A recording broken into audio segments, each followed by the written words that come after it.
Olá pessoal, tudo bem? Prazer de novo, sou Rafael Bandeira e estou aqui para mais um módulo de gastroclínica do Extensivo Medicoff. Neste módulo, iremos falar sobre a pancreatite aguda, gente. E nele iremos abordar sobre diagnóstico, principais etiologias, que é um tema bem relevante, prognóstico e tratamento da pancreatite aguda. Para começar então, o que é pancreatite aguda, gente? Pancreatite aguda é uma doença inflamatória do pâncreas que, como o nome diz, se instalou de forma abrupta. E por que ela ocorre? Ela ocorre, gente, porque devido a alguma agressão externa, algum estímulo externo, começa a haver uma conversão de tripsinogênio e tripsina ainda nas células acinares. E por conta disso, essa tripsina vai catalisar a conversão de diversas proenzimas ainda dentro do pâncreas, o que deveria acontecer só na luz intestinal. E por conta disso, essas enzimas digestivas que estão ativadas no próprio pâncreas, elas vão gerar uma inflamação local das células acinares, levando a complicações inflamatórias locais e que, a depender do tamanho da inflamação, leva também a respostas sistêmicas, a síndrome de inflamação, uma síndrome inflamatória sistêmica, tá, de resposta sistêmica, que é o CIRS. E então a gente tem que a pancreatite aguda, na verdade, ela é uma doença sistêmica, tá? Como que a gente dá o diagnóstico de pancreatite aguda, gente? A gente dá o diagnóstico baseado nessa tríade aqui, tá? A gente precisa de 2 desses 3 critérios, tá? Se preencher 2 desses 3 critérios, a gente tem o diagnóstico. Quais são esses critérios? Um é a dor típica em abdômen superior. Como que é essa dor típica? É uma dor que a gente chama em barra, em faixa, que pode ter irradiação para o dorso, que piora após a alimentação, tá? O outro critério que a gente tem é elevação de enzimas pancreáticas. Que enzimas são essas? Amilase e lipase, mas não basta elas aumentarem, elas têm que aumentar pelo menos 3 vezes o valor de referência. O valor da amilase geralmente é em torno de 100, então tem que aumentar pelo menos acima de 300. O da lipase sempre é bom checar qual é o valor de referência, porque varia um pouco de laboratório para laboratório. Tem laboratório, por exemplo, que é 60, tem laboratório que é 380, então assim, 383 às vezes. Então assim, varia, você tem que pegar 3 vezes o valor de referência. E além disso, o terceiro critério é achados de imagens sugestivos. O que seria esse achado? Uma tomografia, por exemplo, com pâncreas edemaciado. Ah, Rafael, precisa de tomografia sempre? Não. Lembre aqui, estou falando que precisa de 2 de 3 critérios. Pode ser que eu precise da dor típica e do achado, ou posso ir com a elevação e o achado de imagem, ou a dor típica, o mais clássico, a gente tem a dor típica e a elevação de enzimas, que já é suficiente para a gente dar o diagnóstico de pancreatite aguda, sem necessitar de achados de imagens sugestivos. Partindo então para a etiologia, porque eu não preciso só saber diagnosticar a pancreatite aguda, eu tenho que tentar entender por que ela aconteceu, tá? E disparada, a principal causa de pancreatite aguda é a causa biliar, é a pedrinha na vesícula. Cerca de 40 até 70% das pancreatites agudas são biliares. Não quer dizer que todo mundo que tem pedra na vesícula vai ter pancreatite aguda. Apenas aí de 3 a 7% dos pacientes com colelitíase evoluem para pancreatite aguda. Geralmente são em cálculos menores. Por quê? Porque imagina aqui está a vesícula, tem cálculos aqui na vesícula. Esses cálculos eles precisam migrar pelo ducto cístico, migrar pelo colédoco, e esse colédoco, lembra, ele se encontra com o ducto pancreático aqui. Esses cálculos, então, eles vão até o ducto pancreático, onde eles acabam fazendo obstrução e com isso gerando uma ativação precoce das enzimas pancreáticas ainda no parênquima pancreático. Isso é uma causa, portanto, mecânica, tá? Então isso acontece, gente, muito mais com pedrinhas pequenas, tá? Pedrinhas menores que 1 centímetro, visto que o colédoco aí no geral tem 7, 8 milímetros de diâmetro no máximo, em pessoas que ainda não fizeram nenhum tipo de tratamento cirúrgico nessas vias biliares, tá? Outra causa mecânica muito mais rara da gente ver nos dias atuais é a ascaridíase, tá? Então a gente teria um ascaris aqui, que estaria no duodeno, entraria pela papila maior e com isso causaria obstrução do ducto pancreático de forma semelhante às pedrinhas, mas entrando por via retrógrada. Perfeito? Bom, outra causa importante de pancreatite aguda é a causa tóxica. E aqui a gente tem o álcool como a segunda principal causa de pancreatite aguda. Tá? Ah, Rafael, mas se eu tomar um porre no fim de semana eu vou ter uma pancreatite aguda? Só se você já foi etilista crônico. Tá? Geralmente a pancreatite aguda por álcool, ela acontece naqueles pacientes que já têm um consumo de álcool contínuo, digamos, crônico. Contínuo não, crônico, vai. Então, é difícil acontecer num paciente que já não tem um histórico de consumo de álcool prévio, tá? Podemos aí ter também de forma mais rara acidente escorpiônico, organofosforados. Outra causa importante, metabólica, sempre lembrar aí dos triglicérides. Uma hipertrigliceridemia pode causar uma pancreatite aguda, mas geralmente valores bem altos, tá? Não é um valor de 300 de triglicérides que vai cursar com a pancreatite aguda, geralmente são valores maiores que 1000. Cálcio muito aumentado, maior que 10,5, também pode ser uma causa de pancreatite aguda. Medicamentos também são uma causa interessante de pancreatite aguda. Tá? Eles perfazem menos de 5% das causas de pancreatite aguda e geralmente têm um bom prognóstico. Que medicamentos que podem causar, Rafael? Vários medicamentos, como por exemplo azatioprina, tiazídico, furosemida, são remédios que podem cursar assim com pancreatite aguda. Tá? Outras causas, infecciosa. A gente tem infecções virais, como a gente teve, por exemplo, relatos de casos de pancreatite aguda por Covid-19. Também já temos relatos por CMV, por HIV, febre amarela, herpes simples, coxsackie, toxoplasmose, infecções bacterianas, micoplasma, legionela, leptospirose, salmonela, tudo isso também pode causar pancreatite aguda. É raro, mas pode cursar. Infecções fúngicas também podem cursar com pancreatite aguda, como aspergillus, por exemplo. Pancreatite autoimune é um caso relevante, mas que a gente vai deixar para falar na aula de pancreatite crônica. Tá? Na aula de pancreatite crônica, a gente vai falar de pancreatite autoimune. Tá? Porque a pancreatite autoimune ela pode ser tanto se manifestar como pancreatite aguda de repetição, como também como pancreatite crônica. Outras causas, traumática, pós uma colangiopancreatografia retrógrada endoscópica, uma CPRE, por exemplo. Por quê? Na CPRE, na hora de cateterizar o colédoco, você pode acabar cateterizando o ducto pancreático, ou na papilotomia pode ter ali lesão. Então você pode ter sim pancreatite pós-CPRE. Ressecção pancreática prévia, também. Trauma abdominal com trauma pancreático também pode ser uma causa de pancreatite aguda. Causa vascular, qualquer coisa que possa gerar uma isquemia no pâncreas pode trazer uma pancreatite aguda. Por exemplo, vasculites, como lúpus, poliarterite nodosa, como por exemplo, às vezes um choque hemorrágico, uma hipoperfusão pancreática durante uma cirurgia, um intraoperatório de uma grande cirurgia. Neoplasia, Rafael, pode causar pancreatite aguda? Pode. Às vezes, inclusive, a pessoa nem tem um diagnóstico de neoplasia, o quadro pode ser insidioso, e de repente a neoplasia vai lá e obstrui o ducto pancreático, por exemplo, causando a pancreatite aguda. Então, principalmente em pacientes mais idosos, que têm a pancreatite acima de 50, 60 anos, né, que têm o quadro de pancreatite aguda, precisa também pensar se ali não tem um tumor que está obstruindo e causando a pancreatite aguda. E ainda assim, a gente tem causa idiopática, quando a gente não consegue identificar qual foi a etiologia daquela pancreatite aguda, em algumas séries de casos, fazendo até 20% dos casos. Hoje em dia, como a gente tem a ecoendoscopia que tem uma acurácia muito melhor para a gente ver microcálculos biliares, o percentual de idiopática tem caído um pouquinho, porque boa parte das idiopáticas eram causadas por microcálculos que às vezes a gente acaba identificando só na ecoendoscopia alta. Bom, como que eu abordo, então, quando eu tenho suspeita clínica de pancreatite aguda? Chegou um paciente lá com dor abdominal em faixa, de início agudo, né? Há poucas horas, há um dia, 2 dias, com essa dor abdominal, náuseas, vômitos associados. O que eu faço? Eu vou coletar exames laboratoriais, né? Então, no pronto-socorro, coleto exames laboratoriais. E que exames laboratoriais são esses, Rafael? Avaliar se tem disfunções orgânicas, como disfunção renal, provas inflamatórias, um hemograma, e enzimas, obviamente, pancreáticas, amilase e lipase. Beleza, confirmou? Tem aumento de 3 vezes a amilase e lipase? Beleza, eu tinha suspeita clínica, eu tenho alteração de 3 vezes os exames laboratoriais, enzimas pancreáticas, então eu já tenho diagnóstico de pancreatite aguda. Em quem que eu vou fazer imagem, então, Rafael, para aquele terceiro ponto? Bom, ultrassom de abdômen você vai fazer sempre. Ultrassom de abdômen, porém, gente, ele é ruim para ver o pâncreas. O pâncreas é um órgão retroperitoneal, então tem que ser muito magrinho para você conseguir ver o pâncreas mais ou menos ainda no paciente. O ultrassom, então, não é um bom exame para ver pâncreas. Então, por que eu vou fazer o ultrassom? Porque eu quero pesquisar a etiologia. Eu falei aí que boa parte das pancreatites agudas são por colelitíase. Então, o ultrassom é para descartar colelitíase para a gente pesquisar a etiologia, tá? A tomografia, gente, a gente vai reservar para 2 situações. Ou se eu tiver dúvida diagnóstica, como assim? Eu tenho um quadro que não é tão típico, mas veio com amilase de 500. Poxa, eu tenho dúvida diagnóstica, o quadro clínico não é tão típico. Será que essa amilase aumentou por outro motivo? Então, vou lá, faço tomografia para tentar ver se eu fecho o segundo de 3 critérios. Eu tenho um quadro clínico muito sugestivo, mas a amilase veio 160.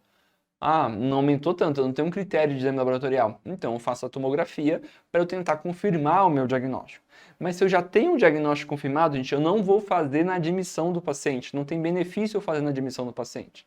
Eu só vou fazer a tomografia quando eu já tenho certeza diagnóstica em caso de pancreatite aguda grave, e preferencialmente após 48 ou 72 horas do início dos sintomas, porque daí eu já vou conseguir delimitar melhor se formaram coleções. Daqui a pouco a gente vai falar um pouquinho melhor sobre coleções na pancreatite aguda, mas então assim, a gente vai reservar, vai postergar um pouquinho, porque se você fizer muito precoce, acaba não dando tempo direitinho para você ver se formou alguma coleção peripancreática, pancreática. Perfeito?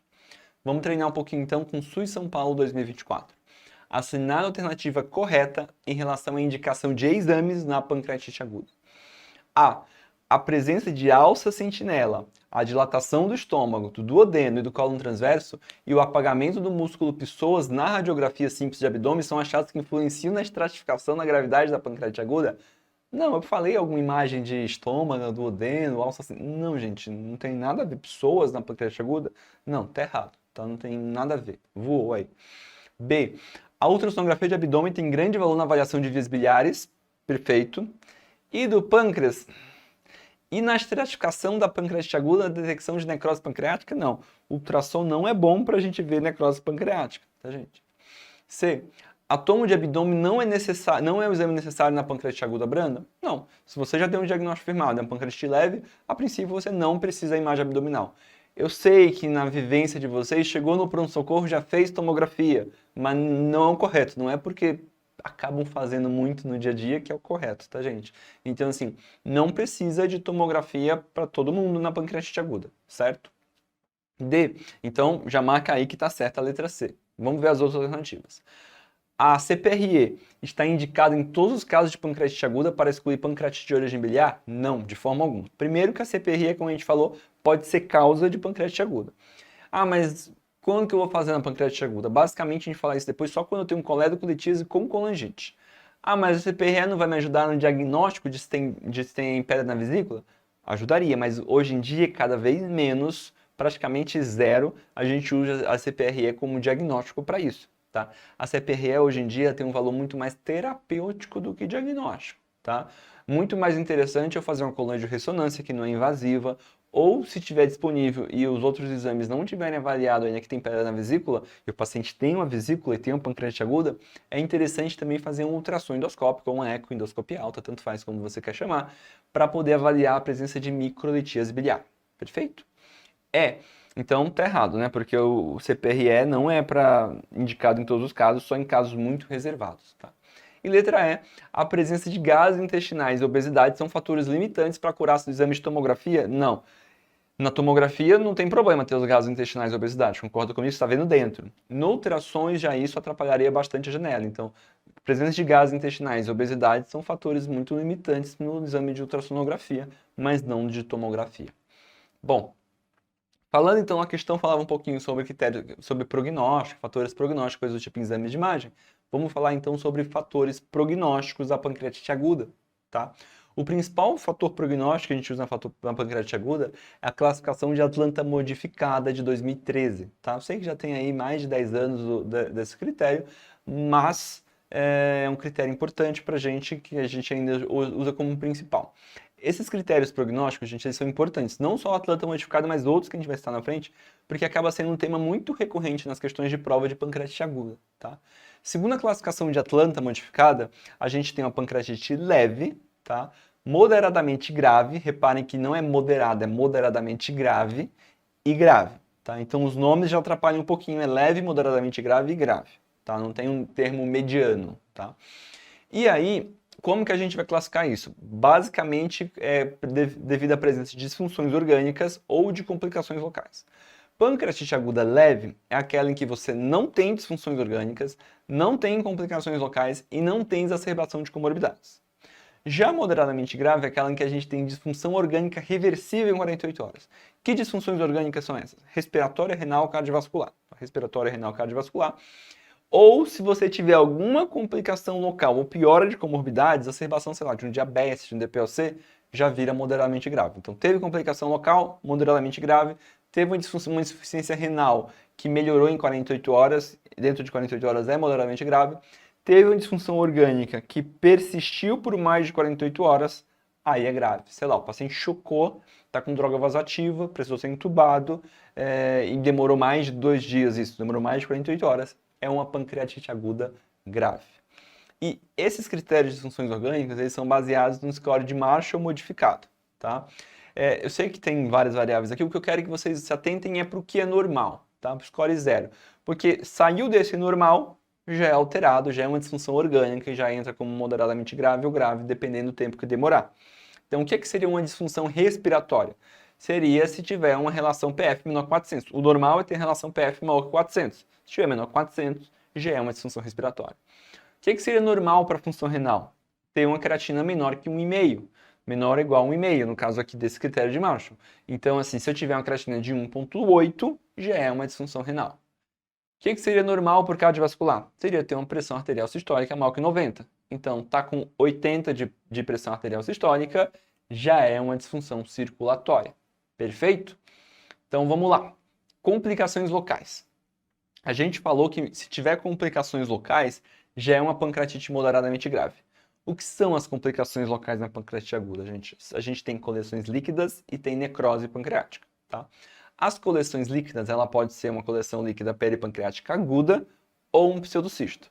De forma análoga na necrose, a gente também pode ter uma coleção necrótica aguda ou a necrose encapsulada, que é o Wall of Necrosis, que é o WON, que seria mais ou menos também uma referencial pseudocisto. Por quê? Porque depende do tempo de evolução. A coleção líquida peripancreática aguda e a coleção necrótica aguda, elas acontecem em até 4 semanas da evolução da pancreatite aguda. Já o pseudocisto e a necrose encapsulada, por definição, ocorrem quando a gente tem mais de 4 semanas de evolução da pancreatite aguda. No caso das coleções líquidas, elas são coleções extrapancreáticas, elas não estão dentro do próprio parênquima pancreático. Já a necrose, pensa, necrose pancreática, então é um conteúdo sólido que tem invasão peripancreática, perfeito? E por fim, essas coleções agudas, elas são menos delimitadas, elas são pobremente delimitadas. Já as coleções que eu vou chamar aqui mais de crônicas, que são pseudocisto, necrose encapsulada, elas são circunscritas e, como o próprio nome da encapsulada diz, encapsuladas, muito melhor delimitadas. O que eu faço com essas complicações, com essas coleções, com essa necrose, Rafael? Ora, se elas forem estéreis e assintomáticas, quer dizer, elas não estão infectadas e não têm sintomas associados a ela, você não vai fazer nada. Você vai observar e aguardar a resolução espontânea. Você só vai fazer alguma coisa se você achar que elas são infectadas. Isso a gente fala daqui a pouco.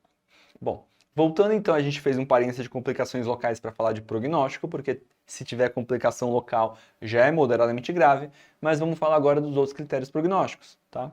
Presença de CIRS da admissão já é igual a maior gravidade. Então, o paciente chegou taquicárdico, febril, hipotenso, é um paciente mais grave. Amilase e lipase, gente, não são fatores prognósticos. Isso é uma pegadinha clássica de prova. Amilase e lipase, eles têm valor diagnóstico, tá? Eles não têm valor prognóstico, tá? Então, um paciente tem amilase de 500, o outro tem amilase de 5.000. O de 5.000 é mais grave? Não necessariamente, tá? Então, o de amilase de 500 pode ser até mais grave que o de 5.000. Amilase e lipase não tem valor prognóstico, tá? Além disso, outra coisa importante, eu sei que estou indo e voltando aqui no slide, mas só para não esquecer, é que a amilase e lipase também elas não vão definir a conduta da gente. Por exemplo, não vai definir a conduta a longo prazo, digamos assim. Ah, o paciente está com amilase e lipase que não caíram tanto. Eu vou deixar em jejum o paciente por causa disso? Não. Eu não vou definir reintrodução de dieta pelos valores de amilase e lipase. A única coisa que pode ajudar um pouquinho é que a amilase que às vezes deu uma subidinha de novo, pode ser que apareceu alguma complicação local. Mas assim, em termos de prognóstico, não tem valor. A gente tem na tomografia o score de Baltazar, que também tem valor prognóstico, tá? Que a gente tem Baltazar A, que é um pâncreas normal, B, que a gente tem só um pâncreas mais gordinho com aumento volumétrico, C, que a gente começa a ver inflamação peripancreática, D, que a gente tem uma coleção líquida única, e E, que a gente tem 2 ou mais coleções. E a gente tem os famosos critérios de Hanson, tá? Que eles são várias variáveis que a gente tem que dosar na admissão e em 48 horas. Na prática é muito pouco, hoje cada vez menos usado, porque dá um trabalho de você. E fora assim, que o paciente chega na admissão, você já quer saber se ele é grave ou não, né? Então você tem que fazer exames na admissão, exames 48 horas. Mas apesar de não ter tanto uso, digamos, cada vez menos uso na prática diária, muito melhor a gente usar outros critérios prognósticos, ainda, infelizmente, é muito cobrado na prova, porque tem essas variáveis e às vezes querem saber a variável, tá? E aí, a variável, ela tem que ser feita na admissão e em 48 horas. E aí tem esse mnemônico que não é meu, tá? Um mnemônico da época de faculdade, que eu também acho um saco, mas é importante que vez ou outra vocês vão se deparar ainda, algumas bancas insistem em cobrar isso em prova. É um tema que eu não acho que tem grande valor para cobrar em prova, mas insistem em cobrar. Então, quais seriam os critérios da admissão? Importante lembrar toda a grande lista, que aí fica de idade, leucometria, TGO, glicemia e LDH ou DHL. E em 48 horas, para evitar sequestro de homem na urca, que é PO2, base excess, sequestro de líquidos, queda de hematócrito, ureia e cálcio. Entendido? Entendido não, que isso aqui eu não tenho que entender, tem que saber, né? Decorar, enfim. E aí, se tiver 3 ou mais critérios, a gente vai chamar de pancreatite grave. Então, maior ou igual a 3 é uma pancreatite grave. Outros critérios que podem ser usados para prognóstico de pancreatite aguda são critérios de UTI em geral que a gente usa. A parte 2, que inclusive pode ser repetido diariamente, SOFA, Marshall, Glasgow, são critérios que a gente também pode usar e definem, se tiverem alterados, definem um pior prognóstico na pancreatite aguda. Vamos treinar um pouquinho então. SUS São Paulo 2023, acerca de pancreatites agudas, assinar a alternativa incorreta. A. Para o diagnóstico de pancreatite aguda, deve-se considerar o quadro clínico característico, elevação de amilase ou lipase, pelo menos 3 vezes. Então, vamos repetir que eu fiquei ali mal, vai. Para o quadro de diagnóstico de pancreatite, deve-se considerar o quadro clínico característico, elevação de amilase ou lipase pelo menos 3 vezes acima do nível séricos normais, tomografia computadorizada com contraste evidenciando alterações pancreáticas, pelo menos 2 desses 3 critérios. Ficou meio confuso, mas é exatamente o que a gente falou, então tá certo, tá? Por quê? Porque é exatamente o que a gente tinha falado, que são 2 desses 3 critérios, imagem, quadro clínico e enzimas pancreáticas. B. A única forma de considerar uma pancreatite aguda grave é se houver mais que 30% de necrose na parênquima pancreático visualizado em tomografia computadorizada com contraste.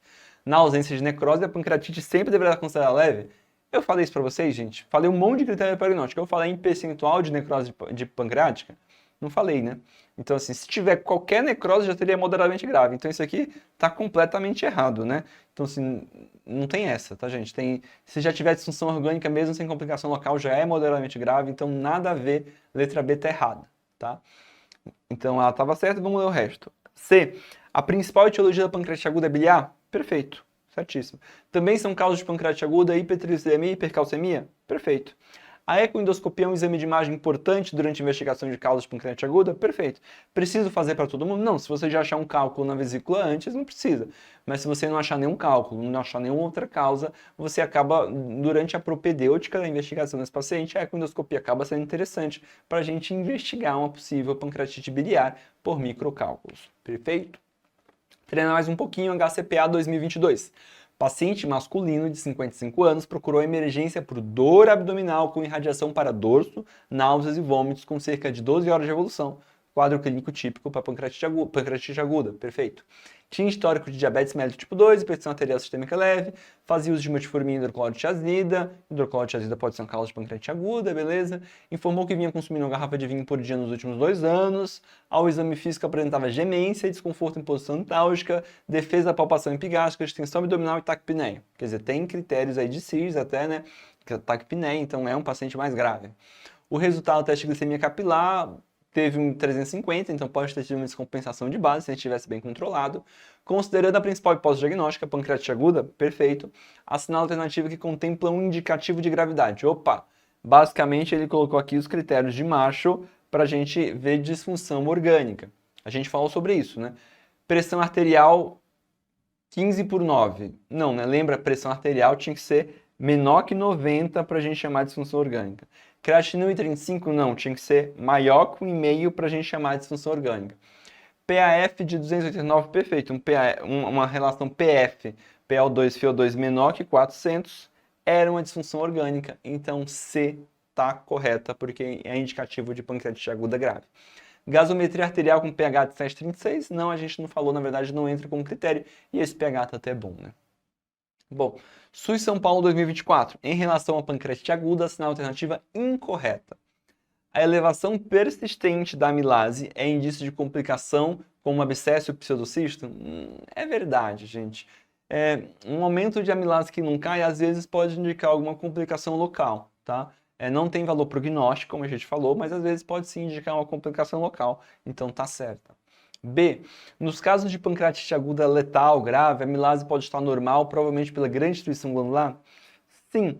Em casos muito inflamados, ou principalmente quando o paciente já tem uma pancreatite crônica, pode ser que às vezes não aumente tanto. Lembro para vocês, o valor de amilase lipase não tem valor prognóstico, tá? Ele tem valor diagnóstico, então o valor não está tão alto, não tem valor para dizer que não é grave, tá?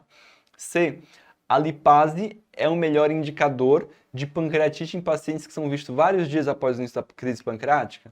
Bom, aí eu trago para vocês aquela curvinha, não acabei não comentando nessa aula, mas assim, a amilase, ela eleva primeiro, tem um pico inicial mais precoce, mas ela some mais rápido. A lipase tem um pico um pouco mais tardio, mas ela demora mais para voltar aos níveis normais. Então, como ela demora mais para voltar aos níveis normais, a lipase, assim, é um melhor indicador de pancreatite em pacientes que são vistos vários dias, porque ela demora mais para cair, tá? Então, tá correto também. Em geral, grandes elevações de níveis de enzimas produzidas pelo pâncreas com relação à gravidade? Não, não é fator prognóstico. Então tá errado, já marca essa aí, se tivesse lido antes, já marcava ela, porque valor da enzima pancreática não é um preditor prognóstico, tá? Não tem relação com gravidade, tem relação diagnóstica apenas. Vamos ler a letra E também. A amilase também pode ser detectada nos anagramas pleurais e peritoneais pancreáticos? Pode sim. Pleural é mais raro, mas peritoneal... Também é raro peritoneal, mas é mais comum do que pleural, mas ok. Sendo que seu nível varia de 3 a 10 vezes a mais que os valores séricos obtidos simultaneamente. Sim, na amilase, na CIT por pancreática, a gente espera amilases até maiores que 1000, na verdade. Então, sim, são valores bem mais altos. Perfeito? Treinar mais um pouquinho agora com HCPA 2021. Considere alternativas abaixo sobre a avaliação de um paciente com suspeita de pancreatite aguda. 1. Valores de amilase superiores a 4 vezes o valor normal são específicos para o diagnóstico da doença? Não. Sugerem, tá? Acima de 3, acima de 4 vezes, sugerem diagnóstico, mas não são específicos. A gente tem outras causas para aumento de amilase. Perfeito? Lipase também não é específica, tá? Lipase é um pouco mais específica porque a amilase provavelmente tem glândulas salivares, então a parotidite pode aumentar a amilase, vamos dizer assim. Mas ainda assim, aumento de lipase não significa pancreatite aguda. 2. Cálculos biliares na vesícula biliar com mais de 10 milímetros de diâmetro representam risco alto para a doença? Não. Lembre, são cálculos pequenos, são cálculos menores de 10 milímetros que são um risco maior para a pancreatite aguda.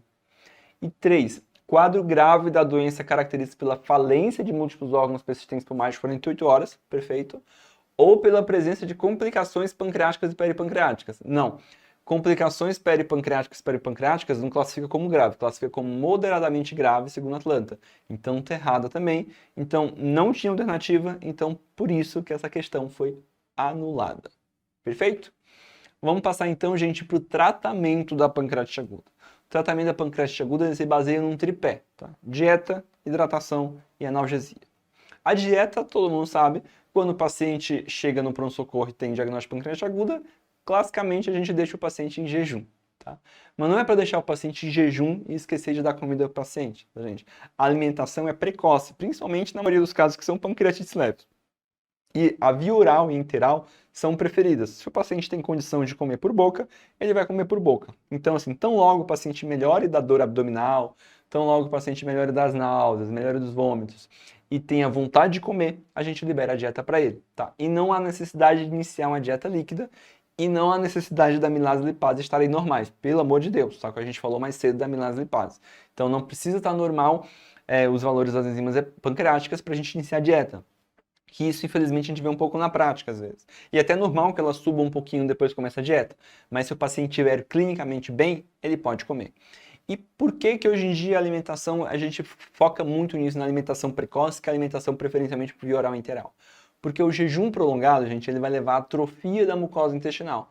E uma vez que a gente tem atrofia da mucosa intestinal, a gente pode ter translocação bacteriana e com isso aumentar a taxa de complicações infecciosas na pancreatite aguda, o que piora bastante o nosso prognóstico.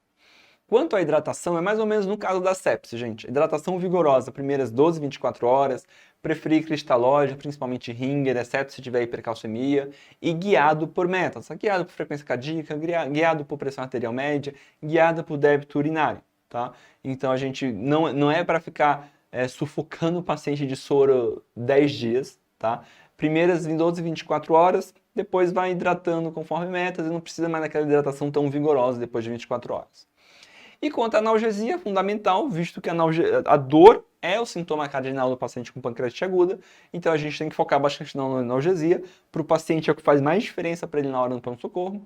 Muito tempo se falou sobre que não podia usar opioide, que não se podia usar morfina, porque a morfina iria aumentar o tônus do esfíncter de ódio na papila maior e com isso piorar, mas não tem evidência contra o uso de opioide, tá? Então, se necessário, pode sim usar opioide. E bom, antibiótico, gente. Por muito tempo se falou de antibiótico profilático na pancreatite aguda. Falava-se assim, paciente tem necrose pancreática acima de 30%, precisa de antibiótico profilático. Só que, gente, não caiu por terra isso já faz um tempinho, tá? Um bom tempinho, quase 10 anos. Então, assim, antibiótico profilático, ele não está mais indicado, tá? A gente não usa mais antibiótico profilático, mesmo que o paciente tenha necrose extensa do pâncreas.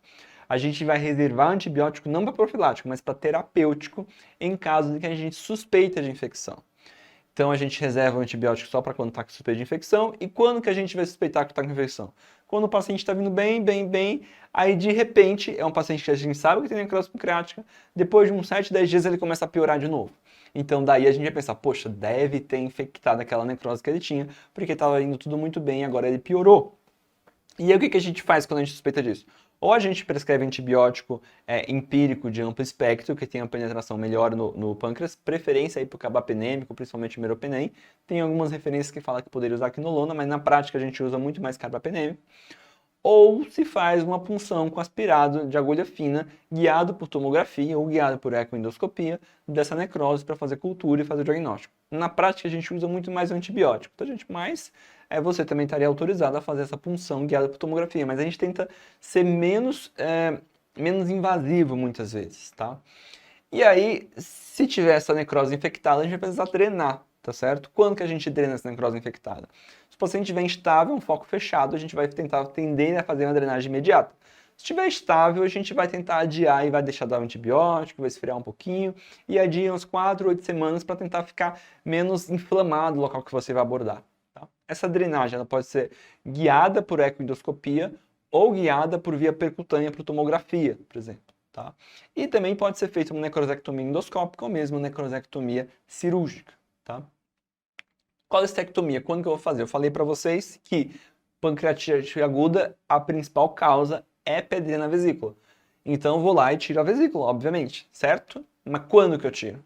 Ora, pensem comigo. Se eu tirar a vesícula do paciente com pancreatite aguda, eu não estou tratando a pancreatite aguda que está no momento instalada. Eu estou evitando que ele tenha novas pancreatites, tá? Então tirar a vesícula, eu não estou tratando a pancreatite, repito. Eu estou evitando novos problemas. Então, assim, numa pancreatite leve, eu já vou tentar fazer a mesma internação. Melhorou da inflamação, tá bem? Já tira a vesícula logo para ele internar de novo com pancreatite aguda, porque senão às vezes tem paciente que esquece, tem que operar, enrola, foge, e quando volta com pancreatite aguda nova, que pode nem ser leve, já pode ser uma pancreatite grave. E nos casos graves, ou que tenha coleções ou necroses pancreáticas, daí a gente vai aguardar estabilizar mais o quadro inflamatório, tá, gente? Mais ou menos umas 6 semanas, para não entrar na barriga totalmente inflamada, tá? E aí a gente adia um pouquinho e posterga um pouquinho para depois essa colestectomia, tá? Então, pancreatite leve, geralmente na mesma internação, grave ou com coleções ou necrose, espere melhorar um pouquinho da inflamação, que é mais ou menos aí umas 6 semanas. CPRE, eu comentei uma questão um pouco mais cedo nessa aula. Quando que a gente vai fazer CPRE? Basicamente, a gente só vai fazer CPRE na pancreatite aguda se eu tiver coledocolitíase com suspeita de colangite, porque daí eu preciso desobstruir, tirar o foco fechado ali da via biliar para a gente poder melhorar dessa infecção. E um pequeno detalhe, pacientes que tenham pancreatite aguda por hipertrigliceridemia. Tem alguma diferença no tratamento que a gente pode fazer? Tem.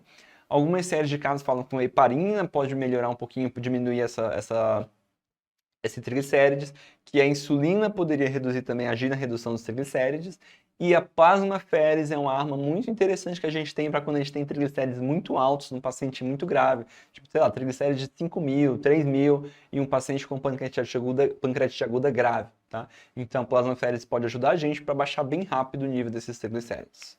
Perfeito? Treinar mais um pouquinho então. Jansky 2023. Acerca do tratamento da pancreatite aguda grave, assina a alternativa correta. O tratamento cirúrgico deve ser instituído antes que a necrose esteja organizada? Não. Por que eu vou operar uma... Não faz sentido nenhum essa questão, vai. Você só vai operar a necrose se estiver infectada. Então, assim, não faz sentido operar... Zero sentido essa alternativa. Próximo. B. Na pancreatite biliar, a colestectomia deve ser realizada no início do quadro? Não, deve ser realizado tão logo a gente melhora da inflamação. C. A terapia nutricional deve ser via enteral, iniciada independente do nível de amilase lipase? Perfeito. Exatamente o que eu falei para vocês na aula, gente. Então, perfeito, dito e posto aí nessa alternativa C que está certíssima. Mas vamos ler as outras. D. A presença de necrose infectada contraindica a drenagem por métodos... Não. A presença de necrose infectada, na verdade, indica que seja drenada, senão a gente não vai drenar. E a preferência é que seja drenada por métodos minimamente invasivos, como percutânea endoscópica. E reposição vigorosa de volemia deve ser uma prioridade, com certeza. Depois das 24 horas, não. Nas primeiras 24 horas o tratamento, enfim. Então, o ideal é, junto com o controle da dor, você vai fazer reposição vigorosa volêmica nas primeiras 24 horas, não depois. Unifesp 2021. Em quadro de pancreatite aguda grave, antes suspeita de necrose infectada, qual das alternativas a seguir é recomendada? A. Aspiração imperativa com agulha fina guiada por tomografia? Não, né, gente? Você até pode fazer aspiração com agulha fina por tomografia, mas ela não é imperativa, ela é uma opção, tá? B. Debridamento cirúrgico assim de cara de lata? Não. C. Antibiótico intravenoso de amplo espectro? Perfeito. Dá lá o carbapenêmico, ótimo. D. Aspiração seguida de debridamento endoscópico? Não. Então, assim, o mais importante aqui é um antibiótico e uma opção seria fazer uma aspiração com agulha fina para tentar fazer o diagnóstico também, mas você está mega autorizado a fazer um antibiótico de cara. SUS Bahia 2022. Questãozinha longa, vamos ler com calma. Mulher, 19 anos de idade, procura atendimento ambulatorial com história de episódios repetidos de dor abdominal há 3 anos, com diagnóstico de pancreatite aguda e necessidade de internação em todos eles, quer dizer, pancreatite aguda de repetição. No momento está assintomática, então agora ela está bem, apesar de ter tido várias pancreatites de repetição. Nega etilismo, nega uso de medicamentos, suplementos ou chás, já tirou a vesícula lá no comecinho há 3 anos, então não é biliar que está causando agora. Exame físico sem alterações, fez exames laboratoriais, a lipase agora está 100, supostamente 100 é um valor normal, a amilase 190 está um pouco aumentada, mas não está 3 vezes, então assim, ela não está com pancreatite aguda agora, até porque ela está sintomática, né? E fez uma ecoendoscopia que tem uma imagem anecoica, heterogênea, arredondada e de contornos regulares, com áreas hipoecogênicas amorfas e áreas hiperecogênicas produtoras de sombra acústica, medindo 40 por 40 milímetros, podendo corresponder à coleção necrótica organizada, quer dizer, aquela necrose encapsulada, aquele WON que a gente falou, tá? Restante do parênquima pancreático com a ecotextura hipocogênica, presença de estrias hiperecóicas, sugerindo um processo inflamatório recente. Quanto tempo tem esse processo inflamatório, gente? Pelo menos umas 4 semanas, correto? Por quê? Porque já tem uma necrose encapsulada. Ducto pancreático principal com trajeto cali preservado. Bom, diante dos achados clínicos, em relação ao laudo da ecoendoscopia, os achados são compatíveis com cálculo? Não, está compatível com necrose organizada. B, pancreatite aguda há pelo menos 6 semanas? O ideal seria há pelo menos 4 semanas, porque seria o tempo, mas assim... Porque se formou uma necrose organizada, tem que ser há pelo menos 4 semanas. Mas vamos ver as outras alternativas. Coleção fluida? Não, é necrose, não é coleção líquida. D, infecção do parênquima pancreático? Não, não sugere nada de infecção, o paciente está assintomático, então não. Então A, C e D estão muito erradas. A B seria melhor se fosse há pelo menos 4 semanas. Ok, mas é o que tem para a gente marcar. Letra B, pancreatite aguda pelo menos 6 semanas, porque agora tem uma necrose organizada, então isso indica que tem pelo menos 4 semanas de quadro clínico de evolução. Diante das informações e dados clínicos, indica o manejo mais adequado nesse momento. Como que a gente trata nesse momento, gente? O paciente está assintomático e tem uma necrose encapsulada. É uma coleção estéril e assintomática. O que a gente vai fazer? Passar antibiótico? Drenar endoscopicamente? Drenar cirurgicamente? Não. Você vai manter a observação clínica, repetir o exame de imagem depois de um tempo, porque a ideia é que isso vai reabsorver. Então, se é estéril, não está infectado e é assintomática, você não vai fazer nada com essa necrose. Perfeito? Enário 2022. Em relação à pancreatite aguda, assinar a alternativa correta. De rotina, mesmo na pancreatite leve, devemos manter o paciente em jejum introduzindo barenteral? Não, né? A ideia é manter o jejum ali por o tempo que precisar, mas a ideia é que a gente possa reintroduzir a dieta por via oral ou enteral, preferencialmente, precocemente, tá? Então tá errado. B. A tomografia computadorizada é sempre indicada? Já sei que tá errada, né? Porque sempre indicado, eu já falei para você lá no começo da aula que não é. E deve ser realizada nas primeiras 6 horas? Não.